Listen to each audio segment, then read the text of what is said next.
كبري تصمدين نفتلمعي عدي عدي صعري عدي انكو قلبي تشعت ترسي عدي وليلا هاجر صندوق قارسي عدي ورق قرسي عدي مع الأفا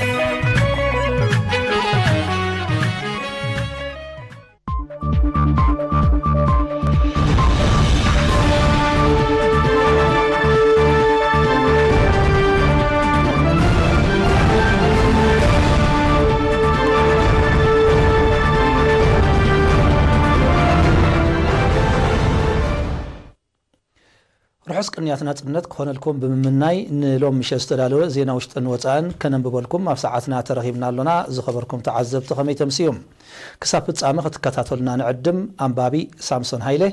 قدمي نطبتا زينا حبريتالنا بمغنيات صنبل مبل 28 عامت ناتنت صباح حاموس دحر قطرن عربي 24 غنبوتن حزباوي بعل مخانو نحبر عندي نتبت الزينة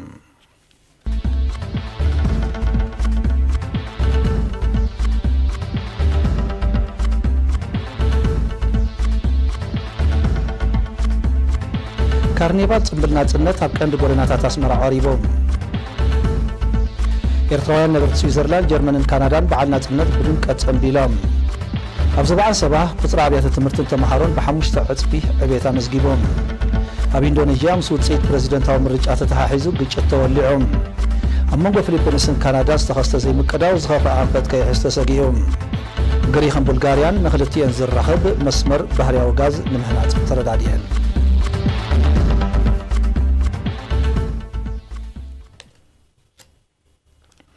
ፕሬዚደንት ሪፐብሊክ ኢጣሊያ ሴርጂዮ ማታሬላ ናብ ህዝብን መንግስትን ኤርትራ ናይ ዮሐና መልእኽቲ ሰዲዶም ኣብቲ በአጋጣሚ ጽንብል መበል 28 ዓመት ናጽነት ብስም ህዝብን መንግስትን ኢጣሊያ ሰደደ መልእኽቲ ፕሬዚደንት ማታሬላ ንፕሬዚደንት ኢሳያስ አፈወርቂ ከምኡን ንህዝብን መንግስትን ኤርትራ ሰናይ ምንየቱ ገሊጽሎም ፕሬዚደንት ማታሬላ በተወሳኺ ንታሪኻዊ ዝምድናታት ኤርትራን ኢጣሊያን ብምጥቃስ ኣብዚ ኣብ ዞባ ቀርኒ አፍሪካ ሓድሽ መዋዕል ሰላም ሰፊኑሉ ዘሎ እዋን ንኽልቲኡ ህዝብታት ብዘርብሕ ንምምዕባሉ ሰፊሕ ዕድል ከም ዘሎ ገሊጹ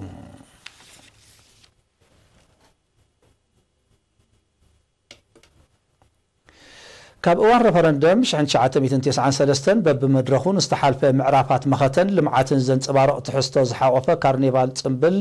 መበል 28 ዓመት ናጽነት ሎም 22 ጉንቦት ኣብ ሰዓታት ድሕሪ ቀትሪ ኣብ ቀንዲ ጎደናታት ከተማ አስመራ ቀሪቡ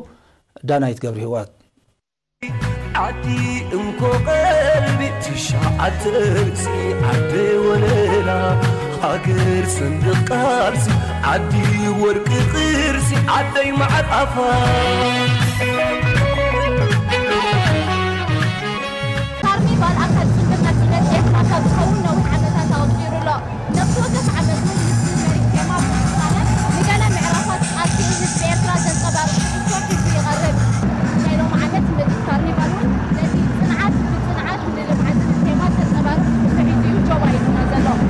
እዚ بعشر سلستن أصان زواتات مأكلن سلسته هجراوين تكالاتن زقربة جزء بزحلو أجباب سنسلة تاريخاوي في السامتات زتن صبار أول مرئيت صحافي حزب جنبار نيو ديمقراطية فتحن آتو الأمين محمد سعيدن أم حداري زوا مأكل ميجر جنرال رمضان عثمان أولياء يونيوم مريم كفيتمام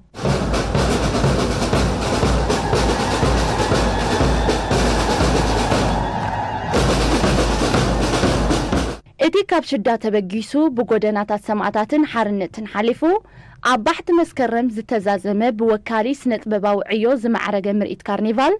مسرح ريفرندم ساوان مختن مخبار لولاونت مسقواق ايرتراوين كاب ايتيوبيا سممع الجرسن بيين كوميشن دوبن مخت زيغاتات اوشت انوطاين اب سبورت زتمزغبه غسغاس كمون مختان تاريخاوي سممع سلام ايرتران ايتيوبيان اب اسمران نعو سعيبو زمصه معبالتاتن سناي غربتنان زنصبارقيو بزي كازي كوبانيا هنص اسغن تكال سراحات حاصينن عنصيتن سنبل كمون كوربوريشن ايريتيل هاغراوين كوبانياتاتن تكالاتن ام مسرح هنصت هاغر نزسلاسلو زلوان نطفتات بوكلنا اقريبن ما بوتاتكم من هديتاتكم من اسر حظو زي ناسنت زي هاكر على ما يلن هكذا وصلنا ثم درب حبس تمسكت مطاري أين عبيتنا انفدلنا العالم عودنا حبس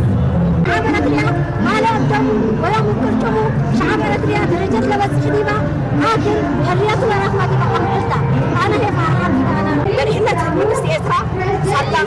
مفتحنا يوهنا بكا سنعنا لتنعنا يوم السياسة بكيتنا من حيات ونارا حيات بمقاومات نفسيكا عبد المحكمة صلها يناموني كل شيء عبدالله لنا يبلو عنها ሓደ ካብ ዓበይቲ መደባት ጽምብል ናጽነት ኤርትራ ዝኾነ ካርኒቫል ዓመት መጸ ህዝቢ በብምምሕዳሩ ፍሉይ ምድላዋት ብምግባር ዘዳልዎ ናይ ምህዞ ጥበብን ዝተሓወሶ ተንቀሳቓሲ መድረኽ ምርኢት እዩ። እዚ ብተሳታፍነት 13 ዞባታት ማዕከል 3 ሃገራዊ ትካላት ኣብ ቀንዲ ጎደናታት ኣስመራ ክካየድ ዘምሰየ ሰንሰለታዊ ምርኢት ዝኸቐፈ ምርኢት ካርኒቫል ቃልሲ ህዝቢ ኤርትራ እናተተኻሉ ናይ ዝመፅኡ ዶደታት ቃልሲ ምዃኑ ነፍሲ ወከፍ ወለዶ ድማ መስተንክራዊ ታሪክ ሰሪሑ ከም ዝሓልፍ መስእላዊ ምርኢት ኣርኢና ኣሎ ናይ ህብረት ጎደና ሓድነት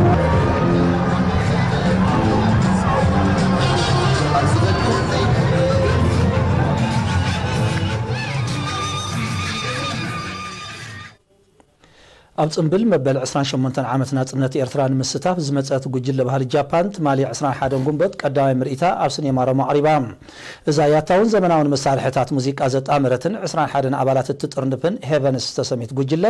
ብምትሕብባር ኮሚሽን ባህልን ስፖርትን ኤርትራን ናብ ትሕቲ ሚኒስትሪ ጉዳያት ወጻኢ ጃፓን ዝነጥፍ ትካል ጃፓን ፋውንዴሽን እያ ካብ ቶኪዮ መጽያ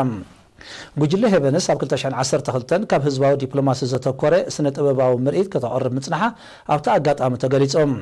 ጉጅለ ባህሊ ሄቨንስ ካልኣይ ምርኢታ ሎሚ ረቡዕ 22 ጉንቦት ኣብ ፊት ካቴድራል ከተቕርብ እያ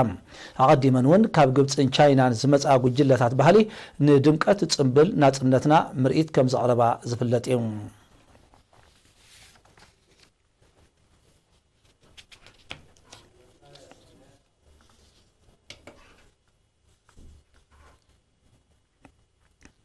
ኤርትራውያን ነበርቲ ስዊዘርላንድ ፍራንክፈርት ጀርመንን ዊኒፔግ ካናዳን ጽምብል መበል 28 ዓመት ናጽነት ብውዕውዕ ሃገራዊ መንፈስ ኣብዒሎም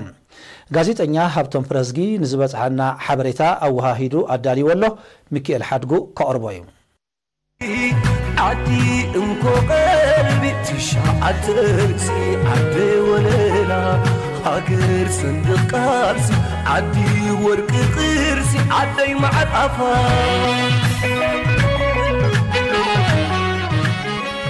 بمسرز بصحنا حوريتا كاب سفلاليا كتماتا سويزرلاند زمصو زيغاتا زتساتفو بعصوتو شومونته غنبوت اب برن اب استخايده صنبل حلافي حزباون كوماون غوديات اتو سيلشي ادريس ابز سمعو قال حزب ኤርትራ ናጽነቱን ምምጻ ሉላውነቱን ምኽባርን ንዝሓልፎ መሪር ቃልሲ ድሕር ምግላጽ ንዜጋታታ ምዑሪ ዕድላት ተረጋግጽ ሃገር ንምህናጽ ኣብ ዝካየድ ዘሎ ቃልሲ ሓድነቱን ጥምረቱን መሪሕ ቦታ ከም ዝሕዝ ኣገንዚቦም ቀዳማይ ጸሓፊ ኤምባሲ ኤርትራ ስዊዘርላንድ አቶ አድም ዑስማን ቦጎኑ ሳላ ጽንዓትናን ምኽተናን እቶም ንነዊሕ እዋናት ንህላውና ዝተፈታተኑ ሓይልታቱን ኣብ ሓበራዊ ሽርክነትን ምትሕጋዝን ዝተሰረተ ዲፕሎማሲያዊ ጽምዶ ይምስርቱ ከም ዘለው ገሊጹ እዚ ከምዚ ኢሉ ተቐማጦ ፍራንክፈርት ጀርመን ኣብ ኩሉ ደረጃ ዕድመ ንዝርከቡ ዜጋታት ዘሳተፈ ምዕሩግ ጽምብል ከም ዘካየዱ ካብቲ ቦታ ዝበጽሐና ሓበሬታ አመልኪቱ ኣብ ወንበር ሃገራዊ ሽማግለ ኣብ ጀርመን ዶክተር ተስፋይ ዓብለሎም ኣብ ዘስምዑ ቃል ዕለተ ናጽነትና ተበጽሒኑ ዘሎ ናይ ዓወት መድረኽ ብምዕቃብ ብንቑሕ ተሳትፎ ንሃገራዊ ብልጽግና ክንሰርሕ እተዘኻኽር ረዛን ዕለት ምዃና ገንዚቦም ንህሉ ኩነታት ሃገር ዝምልከት መብርሂ ዝሃበ ፈጻሚ ጉዳያት ኤምባሲ ኤርትራ አቶ ዮሐንስ ወልዱ ድማ ንተራ ዜጋታት ኣብ እዋናዊ መድረኽ ገሊጹ ብኻልእ ወገን ኤርትራውያን ነበርቲ ዊኒፔግ ካናዳ ንክብርታት ብዙሕነትን ባህልን ናይ መኸተያታን ህዝቢ ኤርትራ ብዘንጸባርቕ ኣገባብ ብ19 ጉንቦት ምዕሩግ ጽምብል ኣካይዶም እቲ መደብ ብዝተፈላለዩ መሃርትን ኣዘናጋዕትን ስነ ጥበባዊ መሰናዶታት ተሰንዩ ምንባሩ እቲ ዝበጽሐና ሓበሬታ ኣነጺሩ عدي عدي صعري عدي انكو قلبي تشعت رقصي عدي وليلا هاجر صندوق قارسي عدي ورق قرسي عدي مع الأفا ህዝብን መንግስትን ኤርትራ ብዝሓለፈ 28 ናይ ናጽነት ዓመታት ኣተኪሮ ሂቦም ካብ ዝሰርሑሎም መደባት ሓደ ምርግጋት ዝርግሕን ብቕዓትን ኣገልግሎት ትምህርቲ እዮም ኣብ 70 ቁጽሪ ኣብያተ ትምህርትን ተምሃሮን ብኣስታት 5 ዕጽፊ ዕብየት ምምዝጋቡ ድማ መርኣያ ናይ ተስተኻየደ ወፍሪ እዮም ወኪል ኤሪና ዩሱፍ እድሪስ እንዘዳለወ ጸብጻብ ሊድያ ተክለማርያም ኣብ ዞባ አንሰባ ኣገልግሎት ትምህርቲ ንምስፋሕን ተሳታፍነት ንምዕባይን ኣብ ዝሓለፈ 28 ናይ ናጽነት ዓመታት ብዝተኻየደ ጻዕርን ወፍርን ቁጽሪ ኣብያተ ትምህርቲ ብጠቕላላ ብልዕሊ 500 ሚእታዊት ተሳታፍነት ኣብ ማኣዲ ትምህርቲ ድማ ብ472 ሚእታዊት ዕብየት ኣመዝጊቦም ኣብ ጨንፈር ሚኒስትሪ ትምህርቲ ዞባ አንሰባ ሓላፊት መሰረታዊ ትምህርቲ መምህር ኣብረህት ገብረን የሪና ብዝሃበቱ ሓበሬታ ኣብ ፈለማ ናጽነት 3 ዝነበራ መዋእለ ህጻናት ኣብዚ ግዜ እዚ 98 52 ዝነበራ ናይ መባእታ 134 6 ዝነበራ ናይ ማእከላይ ደረጃ 65 ሓንቲ ዝነበረት ናይ ከልኣይ ደረጃ ድማ 18 ከም ዝበጽሓ ገሊጻ እዚ ቁጽሪ እዚ ቀሊል ቁጽሪ ይኮነን ኣብዚ ናይ 28 ዓመት ወሲኹ ዘሎ ብኣሃስ ንኽትዛረበሉ ኸማን ከቢድ ብጣዕሚ ከቢድ ምክንያቱ ብስሒ ተማህሮ ኣለዉ መደብ ትምህርትን ዓበይትን ኣብ ኩለን ዞባታት ይካየድ ብምህላው ኣብ ምጥፋእ መሃይምነት ዝምስገን ገስጋስ ከም ተመዝገበ ዝሓበረት መምህር ኣብረህት ብዝተፈላለየ ማሕበራዊ ጸገማት ካብ ማኣዲ ትምህርቲ ርሒቆም ዝነበሩ ካብ 9 ክሳብ 15 ዓመት ዝዕድሚኦም ብመደብ ዓረዮት ክስግሙ ባይታ ከም ተጣጣሓሎም ብምግላጽ ኣብዚ ዓመተ ትምህርቲ እዚ 2756 ደቂ ኣንስትዮ ዝርከብዎም 5714 ቆልዑ ትምህርቶም ይከታተሉ ከም ዘለዉ ኣነጺራ ዞም ርሑቕ ገጠራት ዘለዉ ትምህርቲ ከይረኸቡ ዝተሪፎም ዘለዉ ንዓዓቶም ምእንታን ዕድል ክረኽቡ ተባሂሉ ካብ ኣብያተ ትምህርቲ ርሒቆም ዘለዉ ንዕኦም ዕድል ንምርካብ ተባሂሉ ዝተኸፍተ እዩ ስለዚ በዛ ናይ ኣብ መባእታሲ 3 ዓመት ተማሂሮም እዮም ኣብ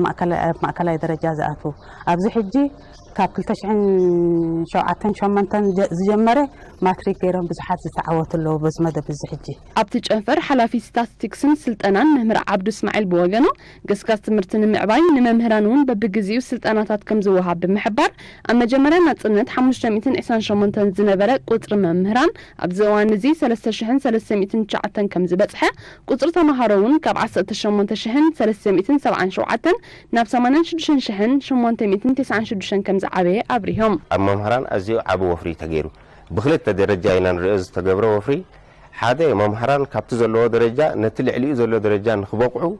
ብሰርቲፊኬት ይኹን ብዲፕሎማ ይኹን ብዲግሪ ይኹን ክሳብ ናይ ማስተርስ ደረጃ ዝወሰዱ መምህራን ኣለውና ካልእ ብሓፈሽኡ ግን ብዞባ ደረጃ ዝግበር ግን መምህር ነቲ ዝምህሮ ዘሎ ብቡቕዓት ነቶም ተምሃሮ ኣጸቢቑ ነቲ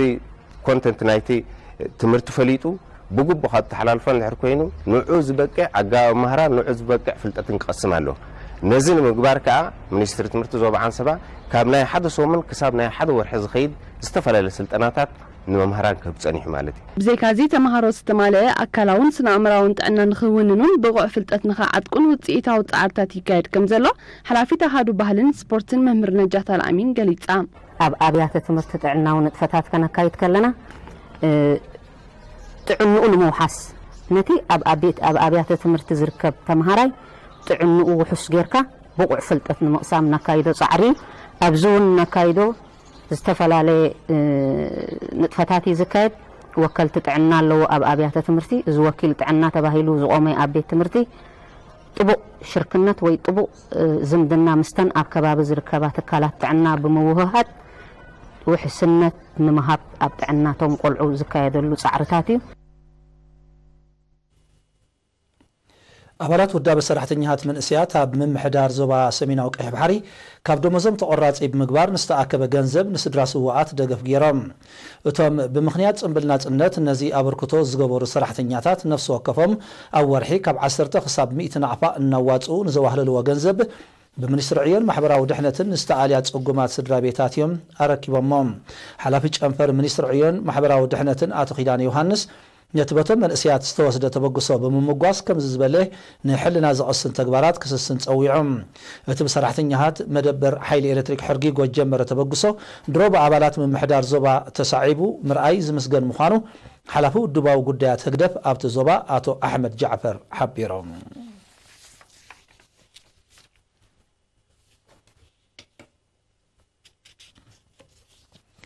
أب حوسخة مفروت مال 21 قنبت أب ساعات مشت زوق نفاس استحوصه حيال زناب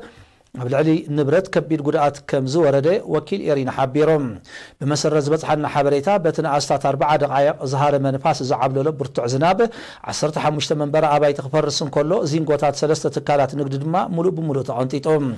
بزي كازي 600 متر من دق قطري بيت تمرت فريسو مسمر ماي وعافور دما كفيلاو قدرات وريدوم كاب برختو قبوتات بزورده برتع وحجون صرقي عسب باصع كم تبلاشوي تزبطحنا حبريتا فليتهم بتمساسالي بعصرت تشعته قنبت من محدار كبابي إيرافيلي بزوقعه هو بلا نفاس استحوص برتع زناب 36 منبر عبايتن حمشتن نقداو تكالاتن كم زفرسي زينغوتات ما اكلاي درجه بيت تمرت دما كم تعنطط دونغيز بصحنا حبريتا غليصوم ابعاد عمارو من محدار كبابي مالكاون 10 تغزاو تخفرسن كله 10 اطال بوحج كم توسدا تفليطوم اب 2017 من محدار كبابي إيرافيلي بستخست تمساسالي بحرياو حدقه أستات 45 منبر أباي تخفرسن كله زينغوتات كلتا أبيات تمرتي كمت أنطات زكاريوم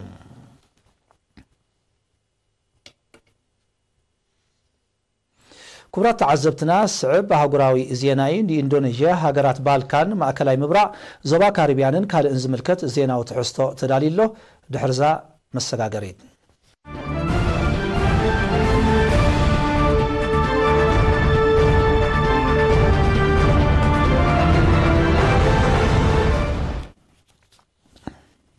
أب إندونيسيا مسوصيت بريزيدنتاو مرجع تتحاحيز بستولع حزباو نعبي سبعون تصطاون كساراتات وريدوم بتي أبرئ سكتما جاكرتا استولعن جنا زي هاد انجيت بوحدو شديش تسبات كم تقاتلن عصرتات كم زقصلن سمزت أتات هاجر أبليتام تجيت كوميشن مرجع إندونيسيا بريزيدنت جوكو ويدودو نخلع أي جزء كم تعوته بعصرنا حدن جنبت دحر ذهاب مجلس يتولعهم عديمو وتهدروا عزاز زنبرن أبتب 10 شوعات ميازي استخايد مرجع استولادرن برابو سابيانتو كم تعوته بمجلس نتوت يتنتيجولهم بزد ما أب مونغو دقفت غلطي يوم استولع نعبي مليسو قد تسقي اللهم بزز تشغل منقست إندونيسيا نمقتو أب كتما جاكرتان كوابيان لعلي 5 حيل تاتسطان بوليسنا وافي ركم زلو تعاليحهم بسنكت حزباو نعبي تاتاو زي مرقاتا ختما بعلوتا خمت تسألوه تفليتهم بريزيدنت جوكو ويدودو أبت مرجع 55.5 مئتاويت باللجا دمصي بمركب كم تعوتيو كوميشن مرجع أفليتهم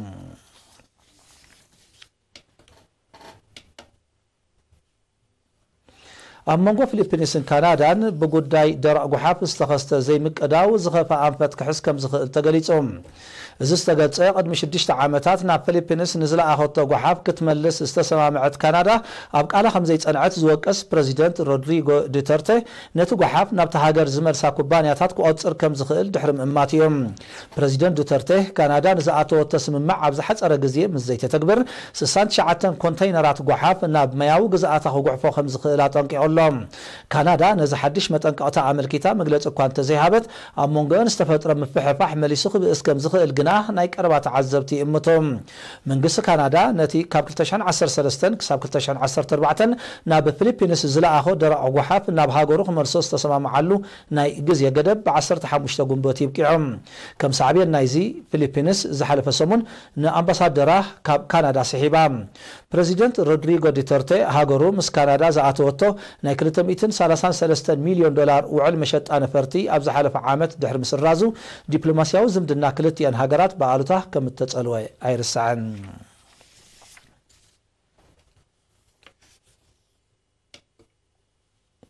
غريهم بلغاريان مسرح انصات نايتن خلتيان زراخب مسمر بحرياو غاز نمهنات زعاتو او علم جمار امر رابصحن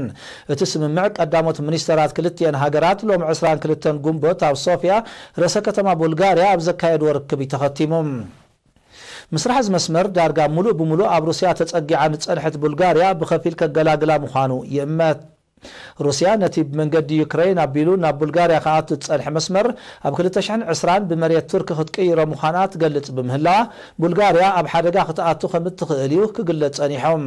اذن غريخن بلغاريا زراخم 182 كيلومتر زنوحاتو مسمر غاز امودا تخلت شحن 20 سرحو كجمر تثبيت يقبر ازناي 245 مليون دولار بروجكت نبلغاريا تتقاميت نايت غوربابتا زغلغلالو زلوا بحرياو غاز بحري كاريبيان كتكون كخلايم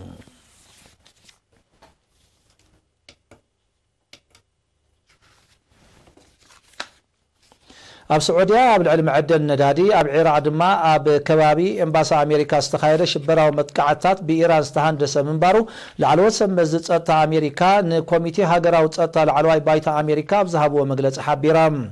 ግዝያዊ ጸሓፊ ምክልኻል ፓትሪክ ሻናሃን ጸሓፊ ጉዳያት ወጻኢ ማይክ ፖምፔዮን ሓለቓ ስታፍ ሰራዊት ኣሜሪካ ጆሴፍ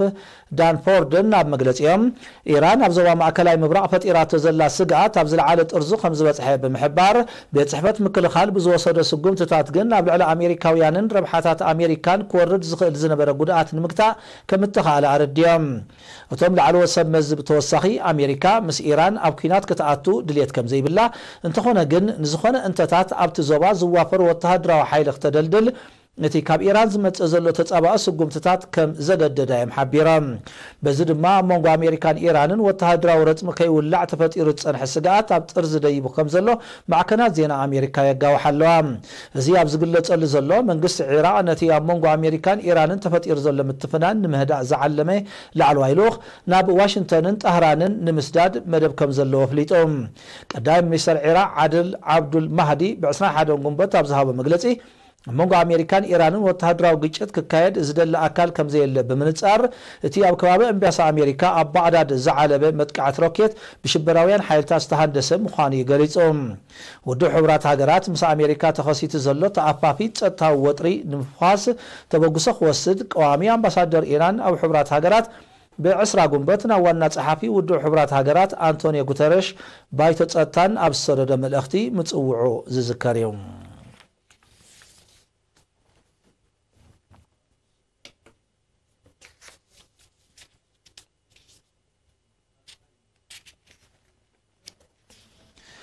ስጋት ተጠቃምነት ኒውክሊየሳዊ ኣጽዋር ድሕረ ካልኣይ ኩናት ዓለም ኣብ ዝለዓለ ጥርዙ በፂሑ ስለ ዘሎ ኣጉራዊ ማሕበረሰብ ንምፍትሑ ህፁፅ ስጉምቲ ክወስድ ውድብ ሕብራት ሃገራት ብ21 ግንቦት ጸዊዖም ኒውክሊየሳዊ ኣጽዋር ዝውንና ሃገራት ኣብዚ እዋን እዚ ተወሳኺ ኣጽዋር ንምምዕባልን ዝጸንሐን ምምሕያሽን ይነጥፋ ከም ዘለዋ ብሰንኪ ስትራቴጂያዊ ውድድር ዝፈጠሮ ምትፍናን ድማ መስርሕ ምቁራጽ ፍርያት ዓነውቲ ኣጽዋር ብልዑል መጠን ይጠሓስ ከም ዘሎ እዩ ውድብ ሕብራት ሃገራት ገሊጾም ብዓብዪ ምስ መቐልቃል ኣስጋእቲ ሽበራውያን ሓይልታት ስጋት ተጠቃምነት ኒውክሊየሳዊ ኣጽዋር እናዓረገ ይኸይድ ከም ዘሎ እዩ ትውድብ ዝሕበር ምርባሕ ኒውክሊየሳዊ ኣጽዋር ደው ንምባል ዝተበጽሐ ስምምዕ ዛጊት መብዛሕትአን ወነንቲ ኒውክሊየሳዊ ኣጽዋር ዝኾነ ሃገራት ብዘይ ምኽታሙ እቲ ዓናዊ ኣጽዋር ዝፈጥሮ ስግኣት ከብቃዕ ከም ዘይክእል እዩ ዝግለጽ ኣሜሪካን ሩስያን ነቲ ዝተበጽሐ ስምምዕ ብልዑል መጠን ካብ ዝቃወማ ወነንቲ ኒውክሊየሳዊ ኣጽዋር እየን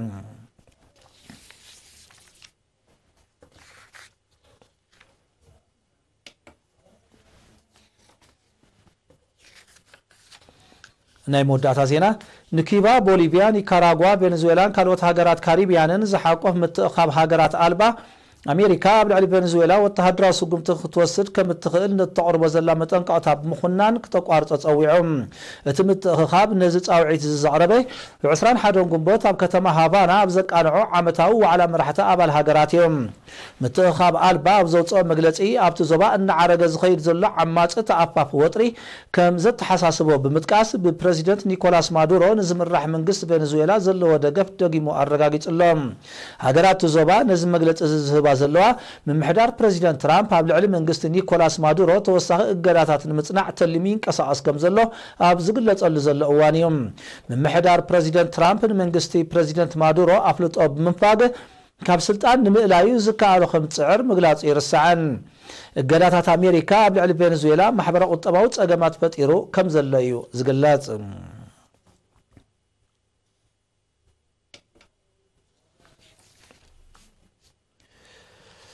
حفشاو زينا أب استساسيملو أب تاريخ إرترا زعزز كبرن زلوا معلتنا تمنت زنصبارو زتدالو استفلالي مدباتنا مكتالكم تقصلو دقيمنا بخبر نعدم دحان حضروا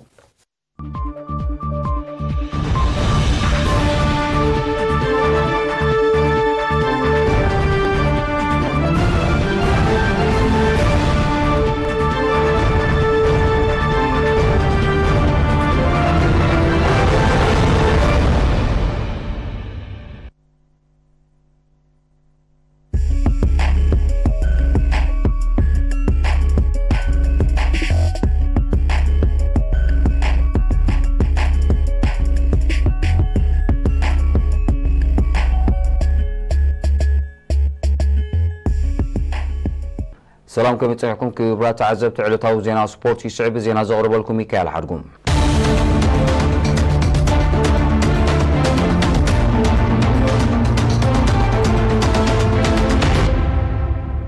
ኤርትራዊ አማኑኤል ገብረ እግዚአብሔር ምስ ክለቡ ዳይመንሽን ዳታ ተሳትፎ ዘሎ ጂሮ ኢጣልያ 2019 ሎሚ ረቡዕ ናይ መበል 11 መድረኽ አካይድ ነይሩ ዝተረኸበ ውፅኢቱ ይስዕብ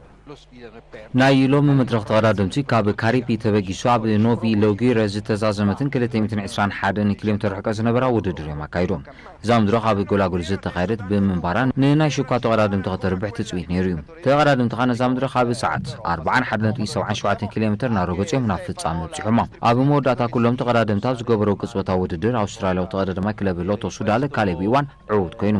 ካሌብ ንውድድሩ ብ5 ሰዓት 17:26 ካሊትን ክዛዝሞ ከሎ ካልኣይ ናይ ፒኤፍዲጄ ፍረንሳዊ ኣርኖ ዲማሬስ ሳልሳይ ካናይ ቦራ ጀርመናዊ ፓስካል አከርማን ኮይኖም ንዑ ተኸቲሎሞ ንውድድሮም ዝፈጸሙ ክኾኑ ኤርትራዊ አማኑኤል ገብረ እግዚአብሔር ካብ ዕዉት ዝኾነ ግዜ ከይከሰረ መበል 108 ተርታሒዙ ከም ዝዛዘመ መርበብ ሓበሬታ ፕሮሳይክሊንግ ስታትስ ኣፍሊጣ ንጂሮ ኢጣልያ 2019 ኢጣልያዊ ተቐዳዳማይ ክለብ ዩኤኢ ኤሚሬትስ ቫሌሮ ኮንቲ ብ45 ሰዓትን 2:05 ካሊትን ክመርሖ ከሎ ስሎቬንያዊ ፕሪሞዝ ሮጅሊጅ ናይ ጃምቦ ቪዝማ 1:50 ካሊትን ድሒሩ ካልኣይ ፈረንሳዊ ናንተስ ፒተርስ ካብ ክለብ ኤጂቶ ኣላ ሞንዲያለ 2:31 ካሊትን ድሒሩ ዝስዕቦም ዘሎ ተቐዳዳማይ አማኑኤል ካብ መራሒ ናይዚ ውድድር 34:9 ካሊትን ግዜ ድሒሩ መበል 96 ደረጃ ሒዙ ናብ ናይ ጽባሕ መድረኽ ከመሪሑ ኣብ ናይ ነጥቢ ፈረንሳዊ ኣርኖ ዲማረ ሎሚ ብ194 ነጥቢ መሪሕነት ካብ ፓስካል አከርማን ተቐቢሉሎም ኣብ ናይ ብሉጽ መንእሰይ ፈረንሳዊ ናንስ ፒተርስ መሪሕነቱ ኣይተመንጠለን ዘሎም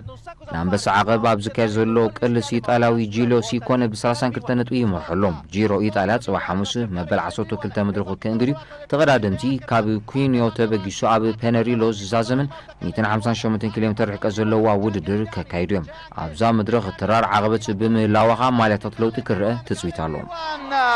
davanti ad Arnaud Demar una volata lunghissima del proiettile australiano immagine di Coppi abbiamo visto ኣብ ከተማ ደቀ መሓረ ብምኽንያት በዓል ናጽነት ክካየድ ዝቐነ ስፖርታዊ ውድድራት ዝሓለፈ ሰንበት ተዛዚሙ ብፌደሬሽን ኩዕሶ እግሪ ዞባ ደቀ መሓረ ተወዲቡ ብምኽንያት ዋንጫ ናጽነት ኣብ መንጎ 7 ጋንታታት ክካየድ ዝቐነ ጸወታ ኩዕሶ እግሪ ዝሓለፈ ሰንበት ናይ ደረጃን ዋንጫን ጸወታታት ምክያድ ተዛዚሙ ኣብቲ ናይ ደረጃ ጸወታ ዝገጠማ መጻሉ ናምሁርን ክኾና ከለዋ መጻሉ ድማ ብፍጹም ቅልዓ ተዓዋቲት ኮይና መታረልቲ ዝኾና ሃዳሙን ማእከል ከተማን ኣብ ዝተጻወቶ ድማ ሃዳሙ 2-1 ተዓዊታ በዚ መሰረት ቀዳሚት ምምሕዳር ከባቢ ሃዳሙ ካልእት ምምሕዳር ከባቢ ማእከል ከተማ ሳሰይት ምምሕዳር ከባቢ መጻሉ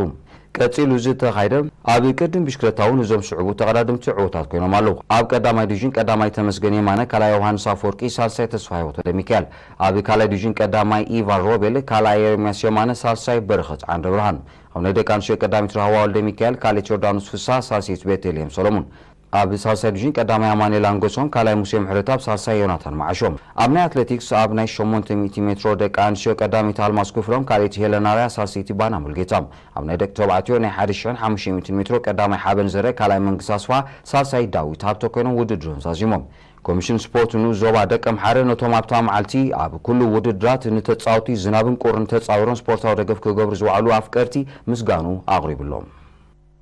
ኣብ ዜና ወጻኢ ኣጥቃዒ ቸልሲ ኦሊቨር ጁሩድ ምስታ ክለብ ዘጽንሖ ውዕል ብሓደ ዓመት ኣናዊሑ እዚ ፈረንሳዊ ክሳዕ ዝመጽእ ክረምቲ 2020 ምስታ ክለብ ክጸንሕ ከተማንቢሩ ዘሎ ጁሩድ ድሕርቲ ነቲ ውዕል ምፍራሙ ኣብ ዘካየዶ ጋዜጣዊ መግለጺ ኣዝየ ተሓጒሶ ኣለኹ ክብል ተዛሪብሎም እዚ ከምዚ ኢሉ ከሎ ቸልሲ ንኣሜሪካዊ ኣጥቃዒ ጀርመናዊ ክለብ ዶርትሞንድ ፖሊሲች ብወግዒ ኣፈሪማቶም እዚ ተጻዋታይ ዝሓለፈ ወርሒ ጥሪ ናብ ቸልሲ ባሳ 60 ሚልዮን ፓውንድ እኳ ተተሰጋገረ እታ እንግሊዛዊት ግን ምስ ዶርትሞንድ ነዛ ዓመት ስፖርት ክዛዝማ ብድሕሪ ግን ከም ቀዋሚ ኣባላት ክትሓፎ ኣብ ርድድብ ብምብጻሕ ነቲ ተጻዋታይ ክትጥቀመሉ ኣይከኣለትን ወዲ 20 ዓመት ፖሊሲች ድሕሪ ምስጋሮ ዘካየዶ ጋዜጣዊ መግለጺ ናብ ፕሪምየር ሊግ መጽኤ ንክጻወት ሕልመይ ነይሩ እሞኻ ምስ ቸልሲ ብሓቂ ደስ ዘብል ስምዒት እዩ ዝስምዓኒ ዘሎ ክብል ተዛሪብሎም ምስ ኩሎም ተጻወቱ ንክጻወት ድሌት ይሕዲረ እኳ ተለኹ ብፍላይ ግን ምስ ንጎሎ ካንተ ንክጻወት ኣመና ብሂገ ኣለኹ ክብል ፖሊሲች ወሲኹሎም ፖርቱጋላዊ ኣጥቃዒ ጁቬንቱስ ክርስቲያኖ ሮናልዶ ክለቡ ንጆዜ ሞሪኖ ከም ኣሰልጣን ክትቆጽሮ ተማሕጺኑ እዚ ብሉጽ ተጻዋታይ ሴርያ ናይ ዝሓለፈ ዓመት ስፖርት ዝተባሃለ ንሞሪኖ ከም ተካይናይቲ ኣብ ዝሓልፈ ሰሙን ካብ መዝነቱ ስቴፋኖ ማሲሚላኖ ኣሌግሪ ገይሩ ብምሕፃዩ እዞም ክልተ ፖርቱጋላውያን ኣብ ሪያል ማድሪድ ብሓንሳብ ሰሪሖም ከዝነበሩ ዝፍለጥ ኮይኑ ሮናልዶ ክለቡ ነዚ ብሉፅ ዝበሉ ኣሰልጣን ክትቆፅሮ ሚዒዱሎም ጁቬንቱስ ኣብዚ እዋን ዝኾነ ኣሰልጣን ከምዘይቆፀረት እያ ብመገዲ ዳይሬክተራ ኔድቬድ ኣፍሊጣ ዘላ ኢጣልያዊ ኣሰልጣኒ ቸልሲ ነበር አንቶኒዮ ኮንተ እታ ክለብ ክትከፍሎ ወይ ድማ ክትኩሕሶ ዝነበራ 9 ሚልዮን ክወሃቦ ናብ ቤት ፍርዲ ኣቕሪቦ ዝነበረ ክሲ ተዓዊትሉ